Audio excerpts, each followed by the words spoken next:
ఖర్చుతో అంతర్జాతీయ ఎయిర్పోర్ట్కు ఎంఎంటీఎస్ నిర్మిస్తామంటే వద్దని తిరస్కరించిన మాట వాస్తవమా కాదా?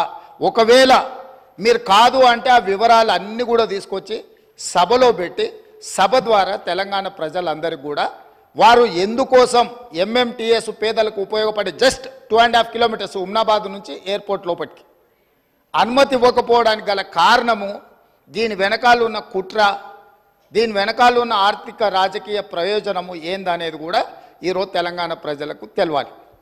మూడవది, ఈరోజు ముచ్చర్ల దగ్గర భూసేకరణకు సంబంధించి వారికి వారే ఊహించుకుంటుండ్రు, వారికి వారే కాయించుకుంటుండ్రు, వారికి వారే రెచ్చగొట్టే ప్రయత్నం చేస్తున్నారు, వారికి వారే భూసేకరణలో కండిషన్స్ పెట్టినమంటుండ్రు.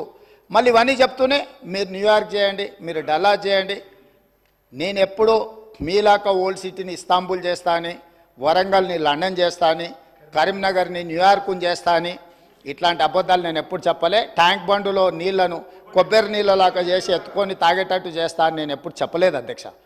నేను స్పష్టంగా తమరి ద్వారా వారికి ఏమైనా అనుమానం ఉంటే ఈరోజు అక్కడ భూసేకరణకు సంబంధించి ఫార్మాసిటీతో పాటు అలైడ్ ఇండస్ట్రీస్ కోసం భూసేకరణ చేస్తున్నాం నోటిఫికేషన్లు ఇచ్చిండ్రు. కావాలంటే ఆ నోటిఫికేషన్ నేను అధికారులకు చెప్పి తెప్పిస్తాను. దాంట్లో ఉన్న కండిషన్స్ ఏంది, ఏ మేరకు అక్కడ భూసేకరణ జరిగింది, భూసేకరణకు నోటిఫికేషన్ ఇచ్చిండ్రు అనే దాన్ని నేను స్పష్టంగా వారికి చెప్తాను అధ్యక్ష. ఈరోజు ఆజమాబాద్ ఇండస్ట్రియల్ ఏరియా ఆనాడు ఇండస్ట్రీస్ పర్పస్కు అదర్ పర్పస్కు గవర్నమెంట్ ఇచ్చింది. ఈనాడు ఈ ప్రభుత్వము వాటిని మొత్తం రెసిడెన్షియల్ కింద మార్చుతామని పాలసీ మార్చుకోలేదా అధ్యక్ష? దాంతో భూసేకరణ భూమి అంతా బద్దలైపోయిందా? ఈరోజు ప్రభుత్వం ఫార్మా అండ్ అలైడ్ ఇండస్ట్రీస్తో పాటు అక్కడ నేను తమ ద్వారా వారికి ఈ మహానగరంలో పెట్టుబడులు పెట్టే పెద్ద కంపెనీలకు ఉద్యోగ ఉపాధి అవకాశాలు కల్పించే సంస్థలకు నేను చెప్పదలుచుకున్నా.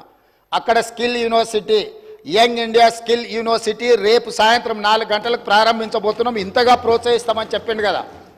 ప్రతిపక్ష పార్టీ నుంచి వచ్చి భాగస్వామ్యం చేయండి. ఈరోజు హైటెక్ సిటీ దగ్గర ఉన్న నేషనల్ అకాడమిక్ ఆఫ్ కన్స్ట్రక్షన్ ఎన్ఏసీని మేము అక్కడికి షిఫ్ట్ చేసి పెద్ద ఎత్తున స్కిల్ సెమీ స్కిల్డ్ అందరికీ నిరుద్యోగ యువకులకు నేర్పించాలి. అక్కడికి దాన్ని బదిలీ చేసి అక్కడ పెద్ద ఎత్తున వ్యవస్థను ఏర్పాటు చేయాలనుకుంటున్నాం. దాన్ని ప్రోత్సహించడానికి దాంట్లో ఆ కార్యక్రమాలలో పాల్గొనడానికి మీరు ముందుకు రండి. నేను హెల్త్ టూరిజం హబ్ క్రియేట్ చేస్తా అని చెప్పిన.